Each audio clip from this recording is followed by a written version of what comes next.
সংস্কারে বাধা দিয়ে ফ্যাসিবাদের পথেই হাঁটছে সরকার। অভিযোগ, বিরোধী দলের জামায়াতকে রাজনৈতিকভাবে নির্মূলের কথা বললেন মির্জা ফখরুল।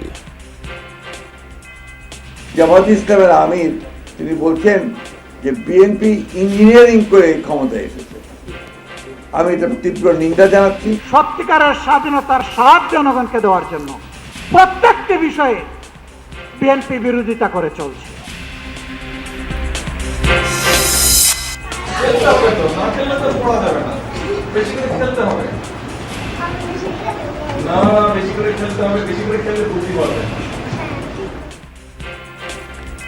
ব্যায়াম স্কুলের শিক্ষার্থীদের সঙ্গে প্রাণবন্ত সময় কাটালেন প্রধানমন্ত্রী। বললেন, অক্ষরে অক্ষরে বাস্তবায়ন করা হবে জুলাই সনদ।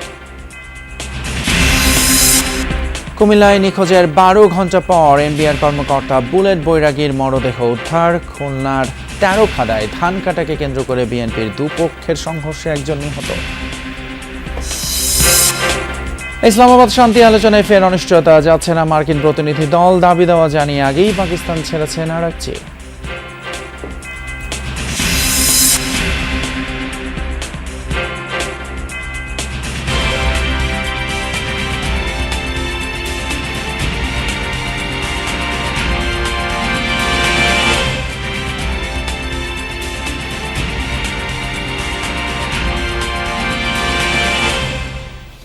সবাইকে আমন্ত্রণ, যমুনা নিউজে আপনাদের সঙ্গে আছি আমি ফয়সাল তিতুমির। এতক্ষণ শিরোনামগুলো দেখলেন। জনগণের বিপক্ষে গেলে জুলাই আবারও ফিরে আসবে বলে হুঁশিয়ার করেছেন জামায়াতের আমির ডাক্তার শফিকুর রহমান। বলেন, গুরুত্বপূর্ণ সংস্কারে বাধা দিয়ে সরকার ফ্যাসিবাদের পথেই হাঁটছে। দুপুরে জুলাই যোদ্ধা এবং শহীদ পরিবারের সদস্যদের নিয়ে জাতীয় সমাবেশে কথা বলেন আমির। এনসিপির আহ্বায়ক চিফ হুইপ নাহিদ ইসলাম বলেছেন, গণভোটের মধ্য দিয়ে বিএনপির জন্ম হলেও এখন তারা গণভোটকেই অস্বীকার করছে। রাজধানীর সোহরাওয়ার্দী উদ্যানে গণভোটের রায় বাস্তবায়নে জুলাই যোদ্ধা ও শহীদ পরিবারের সদস্যদের নিয়ে জাতীয় সমাবেশের আয়োজন করে জামায়াত ইসলামী। সমাবেশে যোগ দেন সারা দেশ থেকে আসা হাজারো জুলাই যোদ্ধা ও শহীদ পরিবারের সদস্যরা। সমাবেশে জুলাই যোদ্ধারা অভিযোগ করেন, সরকার ক্ষমতায় গিয়ে জুলাইকে ভুলে গেছে। আমরা সরকারকে আহ্বান জানাবো, আপনারা জুলাই সনদ বাস্তবায়ন করবেন, গণভোট বাস্তবায়ন করবেন। অনেক সময় আমাদের আশ্বাসও দিয়েছিলেন আপনি গণভোট দেওয়ার জন্য, হ্যাঁ ভোট দেওয়ার জন্য 70% আমরা ভোট দিলাম। এখন আপনারা ক্ষমতায় গিয়ে বসেছেন, চেয়ারে বসেছেন, এখন আমাদেরকে চেনেন না। 70% জনগণের গণরায়কে গলা টিপে হত্যা করতে চাইলে এই দেশ থেকে আপনাদেরকে পালাতে হবে। সমাবেশে 11 দলীয় জোটের নেতারা বলেন, নির্বাচনের পর গণরায় বাস্তবায়ন না করে জাতির সাথে প্রতারণা করেছে সরকার। যে কোনো মূল্যেই জুলাই সনদ বাস্তবায়নের কথা বলেন তারা। যে বিএনপির জন্ম হয়েছিল গণভোটের মাধ্যমে, সেই বিএনপি আজকে জুলাই গণঅভ্যুত্থান পরবর্তী গণভোটকে অস্বীকার করছে। ভারতপক্ষে বিএনপি তার অস্তিত্বকেই অস্বীকার করতে শুরু করে দিয়েছে। বাংলাদেশের প্রত্যেকটি প্রতিষ্ঠানকে নতুন করে যে বিএনপি দলীয়করণ করছে, এটা আওয়ামী লীগের পথে বিএনপি বাংলাদেশকে এগিয়ে নিয়ে যাচ্ছে। 2-3 দিনের মধ্যে সংস্কারের যে কথাগুলি আছে সেটা বাস্তবায়ন করেন। কেউ বলছে সংস্কার, কেউ বলছে অ্যামেন্ডমেন্ট। এরকম ধারাবাহিক বক্তব্য রেখে কোনো লাভ নাই। 11 দলীয় ঐক্যের পক্ষ থেকে বিক্ষোভ, সমাবেশ, মিছিল, সেমিনার, গোলটেবিল, দীর্ঘ কর্মসূচি শুরু হয়েছে। জাতীয় সংসদে আমাদের নেতারা লড়াই করবেন, রাজপথেও লড়াই চলবে। রক্তের এই মূল্য না পাওয়া পর্যন্ত এই আন্দোলন ইনশাআল্লাহ আমরা অব্যাহত রাখবো। গণরায় বাস্তবায়নে লড়াই চালিয়ে যাওয়ার হুঁশিয়ারি দেন জামায়াতের আমির। তিনি বলেন, জনগণের বিপক্ষে গেলে জুলাই আবারও ফিরে আসবে।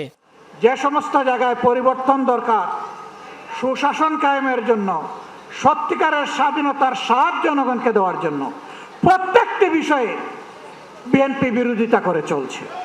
এটি জাতির সাথে সুস্পষ্ট প্রতারণা। মনে রাখবেন, জুলাই শুধু 24 সালে ছিল না, জুলাই প্রত্যেক বৎসরে আছে। সে জুলাই আবার ফিরে আসবে ইনশাআল্লাহ, এবং তখন ফাইনালি ফ্যাসিবাদের কবর রচনা হবে। এ সময় ক্যাম্পাসগুলোতেও সংঘাত বন্ধের আহ্বান জানান ডাক্তার শফিকুর রহমান। আমরা শিক্ষা প্রতিষ্ঠানে আমাদের সন্তানদের হাতে দাকির স্কুড়াল দেখতে চাই না, আমরা খাতা এবং কলম দেখতে চাই। আমরা কোনো আদুবাই দাদুবাই শিক্ষা প্রতিষ্ঠানে গিয়ে আমাদের সন্তানদের উপর সরিগুড়া আমরা এটা দেখতে চাই না। এ সময় জুলাই সনদ ও গণভোটের রায় বাস্তবায়ন না হলে দেশ স্বৈরাচার মুক্ত হবে না বলেও মন্তব্য করেন জামায়াতের আমির। শুভবুদ্ধির উদয় হোক। ফয়সাল মাহমুদ, যমুনা নিউজ, ঢাকা। 70% মানুষের রায় মেনে নিতে জামায়াতে ইসলামকে রাজনৈতিকভাবে কিভাবে নির্মূল করা যায় সেভাবেই কাজ করতে হবে, এই মন্তব্য করেছেন বিএনপির মহাসচিব মির্জা ফখরুল ইসলাম আলমগীর। নির্বাচন নিয়ে জামায়াতের আমিরের বক্তব্যের কঠোর সমালোচনা করলেন বিএনপির মহাসচিব। শনিবার তিনি বলেন, নির্বাচনের আগ থেকেই রাজনৈতিক স্থিতিশীলতা নষ্ট করছে বিরোধী দল। নয়াপল্টনে দলের কার্যালয়ে যৌথ সভা শেষে কথা বলেন বিএনপির মহাসচিব। জানান, 1 মে নয়াপল্টনে সমাবেশ করবে শ্রমিক দল। ঢাকা বিশ্ববিদ্যালয় সহ কয়েকটি ক্যাম্পাসে ছাত্র রাজনীতির উত্তাপ প্রসঙ্গ টানেন তিনি। শিক্ষার্থীদের আহ্বান জানান অপরাজনীতি পরিহারের। জামায়াত ইসলামের আমির তিনি বলছেন যে বিএনপি ইঞ্জিনিয়ারিং করে ক্ষমতায় এসেছে।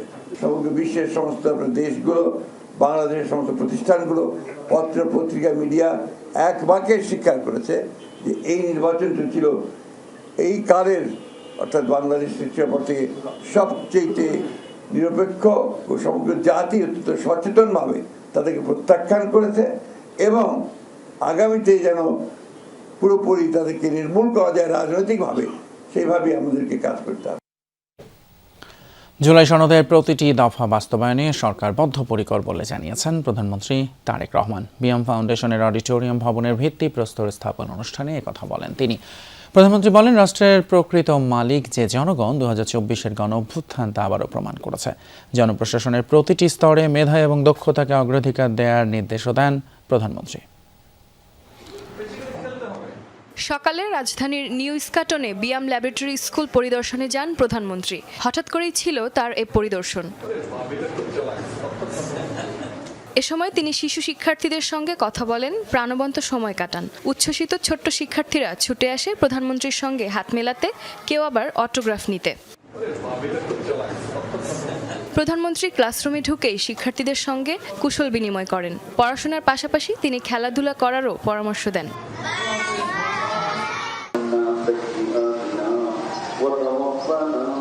এর আগে বিয়াম ফাউন্ডেশন প্রাঙ্গণে নতুন অডিটোরিয়াম ভবনের ভিত্তিপ্রস্তর স্থাপন করেন প্রধানমন্ত্রী। ফলক উন্মোচন শেষে দেশের সমৃদ্ধি কামনায় বিশেষ মোনাজাতে অংশ নেন তিনি। পরে অডিটোরিয়াম মিলনায়তনে আয়োজিত সুধী সমাবেশে যোগ দেন সরকার প্রধান।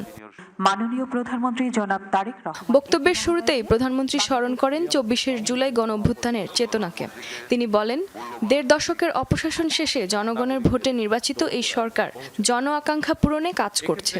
বিশেষ করে জুলাই সনদের প্রতিটি দফা বাস্তবায়নের মাধ্যমে একটি ন্যায়ভিত্তিক রাষ্ট্র গঠনে সরকার কোনো আপোষ করবে না।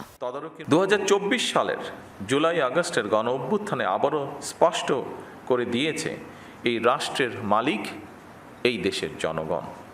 সুতরাং জনপ্রশাসনের কর্মকর্তা হিসাবে রাষ্ট্রের মালিক জনগণের স্বার্থ এবং কল্যাণ নিশ্চিত করা আপনাদের প্রধান দায়িত্ব। জনপ্রশাসন সংস্কারের ওপর গুরুত্ব দিয়ে প্রধানমন্ত্রী জানান, এখন থেকে নিয়োগ, বদলি কিংবা পদোন্নতির ক্ষেত্রে কোনো রাজনৈতিক প্রভাব নয়, বরং মেধা, দক্ষতা আর অভিজ্ঞতাকেই একমাত্র মাপকাঠি হিসেবে বিবেচনা করা হবে। বর্তমান সরকার মেরিটোক্রেসির বাংলাদেশ বিনির্মাণে প্রতিশ্রুতিবদ্ধ। রাষ্ট্রযন্ত্রের নিয়োগ, বদলি, পদোন্নতির ক্ষেত্রে মেধা, সততা, সৃজনশীলতা, দক্ষতা এবং অভিজ্ঞতাই এইগুলোকেই আমরা প্রধান বিবেচ্য হিসাবে গ্রহণ করতে চাই। স্বচ্ছতা ও দ্রুততার সাথে শূন্য পদে সরকারি কর্মচারী নিয়োগ, প্রশাসনিক সংস্কার কমিশন গঠন, শক্তিশালী পাবলিক সার্ভিস কমিশন গঠন এবং বেসরকারি সার্ভিস রুল প্রণয়ন সহ সর্বত্র প্রশাসনিক কাঠামোর কার্যকারিতা এবং জবাবদিহিতা নিশ্চিত করতেও সরকার দৃঢ়প্রতিজ্ঞ। আধুনিক ও প্রযুক্তি নির্ভর বাংলাদেশ গড়তে সরকারি কর্মকর্তাদের বিশ্বমানের প্রশিক্ষণের আওতায় আনারও প্রতিশ্রুতি দেন প্রধানমন্ত্রী। দক্ষ ও জনবান্ধব প্রশাসনই আগামীর কাঙ্ক্ষিত বাংলাদেশ গড়ে তুলতে সহায়ক হবে বলে আশা প্রকাশ করেন তিনি। বিএমকে আরও যে কোনো প্রয়োজনীয় সহায়তা প্রদানে। জিনাত আরা লাবনী, যমুনা নিউজ। চট্টগ্রাম থেকে ফেরার পথে নিখোঁজ রাজস্ব কর্মকর্তা বুলেট বৈরাগীর মরদেহ উদ্ধার করেছে পুলিশ। শনিবার দুপুরে কোটবাড়ি বিশ্ব রোড এলাকায় তার মরদেহ পাওয়া যায়। পুলিশ এবং স্থানীয়রা জানায়, কুমিল্লা সদর দক্ষিণ উপজেলার কোটবাড়ি বিশ্ব রোড এলাকায় মরদেহটি পড়ে থাকতে দেখে স্থানীয়রা পুলিশকে খবর দেয়। পরে পুলিশ ঘটনাস্থলে গিয়ে মরদেহ উদ্ধার করে ময়নাতদন্তের জন্য পাঠায়। নিহত বুলেট বৈরাগী কাস্টমস, এক্সাইজ এবং ভ্যাট বিভাগের সহকারী রাজস্ব কর্মকর্তা ছিলেন। তিনি চট্টগ্রামের প্রশিক্ষণ শেষে গত 24 এপ্রিল রাতে কুমিল্লায় ফেরার পথে নিখোঁজ হন। এরপর থেকেই তার মোবাইল ফোন বন্ধ ছিল। প্রায় 12 ঘন্টা পর তার মরদেহ উদ্ধার হলো। হত্যা রহস্য উদ্ঘাটনে তদন্ত করছে পুলিশ। খুলনার তেরোখাদা উপজেলায় ধান কাটাকে কেন্দ্র করে বিএনপির দুই পক্ষের সংঘর্ষে একজন নিহত হয়েছেন। আহত হয়েছেন অন্তত 4 জন। শনিবার সকালে উপজেলা 6 নম্বর মধুপুর ইউনিয়নের মধুপুর উত্তরপাড়া বিলে এই ঘটনা ঘটে। স্থানীয়রা জানায়, ধান কাটাকে কেন্দ্র করে উপজেলা বিএনপির সাবেক যুগ্ম আহ্বায়ক শহীদুল এবং মধুপুর ইউনিয়ন বিএনপির সম্মেলন প্রস্তুত কমিটির আহ্বায়ক সাইফুল মোড়লের অনুসারীদের মধ্যে কথা কাটাকাটি হয়। এক পর্যায়ে দেশীয় অস্ত্র নিয়ে সংঘর্ষে জড়ায় তারা। এতে সাইফুল গ্রুপের নূর আলম গুরুতর আহত হন। ঢাকায় আনার পথেই মারা যান তিনি। সংঘর্ষে আহত 4 জনকে খুলনা মেডিকেল কলেজ হাসপাতালে ভর্তি করা হয়েছে। পরিস্থিতি নিয়ন্ত্রণে এলাকায় অতিরিক্ত পুলিশ মোতায়েন রয়েছে। হাম এবং হামের উপসর্গ নিয়ে মৃতের সংখ্যা 200 ছাড়ালো। স্বাস্থ্য অধিদপ্তরের সবশেষ তথ্য অনুযায়ী 24 ঘন্টায় প্রাণ গেছে আরও 11 জনের। প্রাদুর্ভাব শুরুর পর থেকে এ পর্যন্ত নিশ্চিত হামে মৃত্যু হয়েছে 42 জনের। সব মিলিয়ে এই সংখ্যা 250 ঘরে। রাজধানীর সংক্রামক ব্যাধি হাসপাতালে শয্যা না পেয়ে বারান্দায় থাকতে দেখা গেছে শিশুদের। বেশিরভাগের উপসর্গ জটিল। চিকিৎসকরা বলছেন, হাসপাতালে আসতে দেরি করায় বাড়ছে মৃত্যু। মায়ের এই কান্নাই বলে দিচ্ছে কতটা দুঃসহ সময় পার করছে এই পরিবার। অসুস্থ সন্তানকে নিয়ে বেশ কয়েকটি হাসপাতাল ঘুরে এখন ঠাঁই হয়েছে মহাখালীর সংক্রামক ব্যাধি হাসপাতালে। তবে জায়গা মেলেনি শিশু ওয়ার্ডে। অগত্যা বারান্দায় রেখেই চলছে চিকিৎসা। কালকে একটু ভালো দেখছিলাম, আজকে আবার এগুলা কালো হয়ে আবার হঠাৎ করে আবার কি চেহারাটা পুরো লাল হয়ে গেছে। গেল 1 মাস ধরে প্রায় একই রকম চিত্র এই হাসপাতালে। চিকিৎসার সুনাম থাকায় সারা দেশ থেকেই হামের নানা উপসর্গ নিয়ে রোগী আসছে। তীব্র জ্বর, শ্বাসকষ্ট আর ডায়রিয়া, সাথে শরীরে ওঠা ফুসকুড়ি। সব শিশুর ঘুরে ফিরে একই রকম উপসর্গ।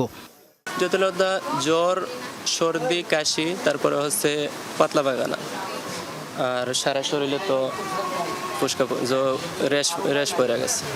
চিকিৎসকরা বলছেন, হামের উপসর্গ দেখা দেওয়া মাত্রই হাসপাতালে যেতে হবে। প্রান্তিক এলাকা থেকে ঢাকায় আসা বেশিরভাগ শিশুর অবস্থাই আশঙ্কাজনক। প্রথমে তো অনেক বেশি ছিল, তারপর আস্তে আস্তে একটু কমলো। আজকে 2 দিনে আবার একটু বেশি। আমরা চাচ্ছি আমাদের বাচ্চাগুলি তাড়াতাড়ি ভালো হোক, সুস্থ হয়ে যাক তাড়াতাড়ি। দৌড়াদৌড়িতে বাচ্চা কিন্তু অনেক সময় অক্সিজেন ডেফিসিয়েন্সিতেও খারাপ হয়ে যায়। বেশিরভাগ রোগী দেখা যায় যে ভর্তি 3 ঘন্টা থেকে 24 ঘন্টার মধ্যেও মারা যায়। এই জন্য আমি বলবো যে অভিভাবকদের একটু সচেতন হতে হবে, যেন আপনার বাচ্চার যদি হাম হয় আপনি শুরুতেই হাসপাতালে নিয়ে আসেন, আপনি ডাক্তারকে দেখান। হাসপাতালের দুঃসহ পরিস্থিতি শেষ করে যারা ছাড়পত্র পেয়েছে তাদের মুখে স্বস্তির হাসি। অনেক খারাপ অবস্থা ছিল, এখন আলহামদুলিল্লাহ অনেক ভালো, অনেক খুশি লাগতেছে নিজের বাচ্চাকে সুস্থ দেখে। বাচ্চা আমার ছুটি পাইছে, ও সুস্থ হয়েছে, এটা আমার অনেক উন্নতি, এটা আমি বললে প্রকাশ করতে পারবো। হামের প্রাদুর্ভাবের 42 দিন পার করছে দেশ। সব জায়গায় টিকা পৌঁছানোর পাশাপাশি কার্যক্রম নজরদারির পরামর্শ বিশেষজ্ঞদের। তাজনুর ইসলাম, যমুনা নিউজ, ঢাকা। এতদিন কিছু লোকের হাতে ছিল অর্থনীতি নিয়ন্ত্রণ। রাজনীতিকরণের কারণে খালি হয়ে গেছে ব্যাংক, পুঁজিবাজার। এখন অর্থনীতিতে গণতন্ত্রায়ন করছে বিএনপি সরকার, এমন দাবি করেছেন অর্থমন্ত্রী আমির খসরু মাহমুদ চৌধুরী। জানান, এনবিআর 2 ভাগ হবে, তবে অধিকতর পর্যালোচনা করা হচ্ছে। বাজেট আলোচনায় ডিশ বিলের একটা অংশ টেলিভিশন চ্যানেলে দেওয়ার প্রতিশ্রুতি দেন অর্থমন্ত্রী। গভর্নর বলেন, 5টি ইসলামী ব্যাংক একীভূতকরণ নিয়ে এখন চূড়ান্ত সিদ্ধান্ত নেয়নি সরকার। অর্থমন্ত্রী জানান, অর্থনীতিতে হবে গণতন্ত্রায়ন। টাকা ছাপিয়ে ব্যাংক থেকে ঋণ নিয়ে অর্থনীতি পরিচালনা করবে না সরকার। পরে ইলেকট্রনিক এবং প্রিন্ট মিডিয়ার সম্পাদক ও সাংবাদিকদের সঙ্গে প্রাক বাজেট আলোচনায় অংশ নেন অর্থমন্ত্রী। আমি সহানুভূতিশীল, কিন্তু এটা তো আছে কিছু সংস্কৃতি আছে, সব মিলিয়ে আমরা আলোচনা করবো। আমরা পয়েন্ট নোট করেছি এগুলো। ইরানের সঙ্গে শান্তি আলোচনার উদ্দেশ্যে মার্কিন প্রতিনিধি দলের পূর্ব নির্ধারিত পাকিস্তান সফর বাতিল করেছেন যুক্তরাষ্ট্রের প্রেসিডেন্ট ডোনাল্ড ট্রাম্প। সামাজিক যোগাযোগ মাধ্যমে দেয়া এক পোস্টে এই তথ্য জানিয়েছেন ট্রাম্প। আলোচনায় অংশ নিতে আজই পাকিস্তান যাওয়ার কথা ছিল মার্কিন বিশেষ দূত স্টিভ উইটকফ এবং কূটনীতিক জ্যারেড কুশনারের। এরই মধ্যে ইসলামাবাদ ছেড়েছে ইরানের প্রতিনিধি দল। এর আগে পাকিস্তানের প্রধানমন্ত্রী শাহবাজ শরীফ ও সেনাপ্রধান ফিল্ড মার্শাল আসিম মনিরের সঙ্গে বৈঠক করেছেন আব্বাস আরাকচি নেতৃত্বাধীন ইরানের প্রতিনিধি দল। আল জাজিরা সূত্র মতে যুক্তরাষ্ট্র ইসরায়েলের সঙ্গে ইরানের যুদ্ধ বন্ধ করতে তেহরানের দাবির আনুষ্ঠানিক তালিকা পাকিস্তানের কাছে পৌঁছে দিয়েছেন আরাকচি। পাকিস্তানের বৈঠক শেষে ওমান ও রাশিয়া সফরের কথা রয়েছে তার। যুক্তরাষ্ট্রের ফ্লোরিডায় নিহত বাংলাদেশি শিক্ষার্থী জামিল আহমেদ লিমনের গ্রামের বাড়িতে চলছে শোকের মাতম। লিমন মাদারগঞ্জ উপজেলা লালডোবা এলাকার জহুরুল হকের ছেলে। 2 ভাইয়ের মধ্যে লিমন বড়। বিশ্ববিদ্যালয়ে শিক্ষক হওয়ার স্বপ্ন ছিল তার। তিনি খুলনা বিশ্ববিদ্যালয় থেকে স্নাতক ও স্নাতকোত্তর শেষ করে 1 বছর আগে উচ্চশিক্ষার জন্য ফ্লোরিডা যান। সেখানে তিনি পিএইচডি করছিলেন। এই হত্যাকাণ্ডের বিচারের পাশাপাশি তার মরদেহ দ্রুত দেশে ফেরত চান স্বজনেরা। ফোন দিয়ে মায়ের কান্দাগাড়ি করতেছি পরে আরেক ভাস্তি পরে আবার ফোন দিছি দিয়ে স্যারে কইছে ফেসবুকে কাকি পাঠাইছে নাচ পাওয়া গেছে। হুট করে এই ঘটনা হওয়াতে যেমন আমরা খুব মর্মাহত এবং ভাস্তের যে মর্মাহত ইয়ের জন্য আমরা সুষ্ঠু বিচার চাই। সরকার সময়োপযোগী সিদ্ধান্ত নেবে, তবে আইসিটি খাতকে এগিয়ে নিতে অংশীজনদের এগিয়ে আসতে হবে বলে মন্তব্য করেছেন তথ্য ও সম্প্রচার মন্ত্রী জহিরুদ্দিন স্বপন। রাজধানীর বনানীতে Bangladesh ICT stakeholders alliance BISA আয়োজিত বাংলাদেশের ডিজিটাল ভবিষ্যৎ বিনির্মাণ এবং প্রস্তাবিত টেলিকম ডেটা ও সাইবার সিকিউরিটি বিল 2026 নিয়ে অংশীজনদের সাথে নীতি সংলাপে অংশ নিয়ে কথা বলেন তিনি। এ সময় আরও বলেন, দেশের আইসিটি খাতকে আরও লাভজনক করতে সরকারের সহযোগিতা অব্যাহত থাকবে। অন্যদিকে প্রধান অতিথির বক্তব্যে বিএনপির স্থায়ী কমিটির সদস্য ডক্টর আব্দুল মুইন খান বলেন, আইটি খাতের সমৃদ্ধি বা অধিক লাভজনক করতে হলে সরকারকে উদার হতে হবে। এদিকে আলোচনায় অংশ নিয়ে প্রধানমন্ত্রী প্রেস সচিব সালেহ শিবলি বলেন, 2003 সালে বিএনপি সরকার ভবিষ্যতে তথ্য প্রযুক্তির গুরুত্ব বুঝে তথ্য প্রযুক্তি মন্ত্রণালয় গঠন করেছিল।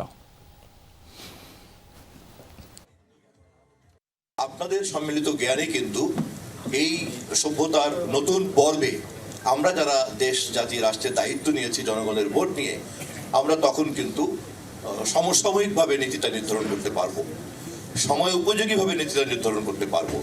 প্রচলিত যান্ত্রিক তথাকথিত এইভাবে নীতি নিয়ে কিন্তু তখন আর আমাদেরকে চিন্তা করতে হবে না।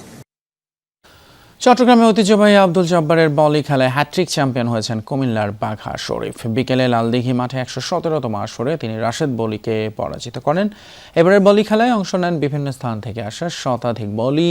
খেলায় অংশ নেয় অনেক শিশু, কিশোর ও প্রবীণ। মঞ্চ কাঁপিয়ে চলে মল্লযুদ্ধ। জমজমাট এই লড়াই দেখতে প্রখর রোদ উপেক্ষা করে ঢল নামে হাজারো দর্শকের।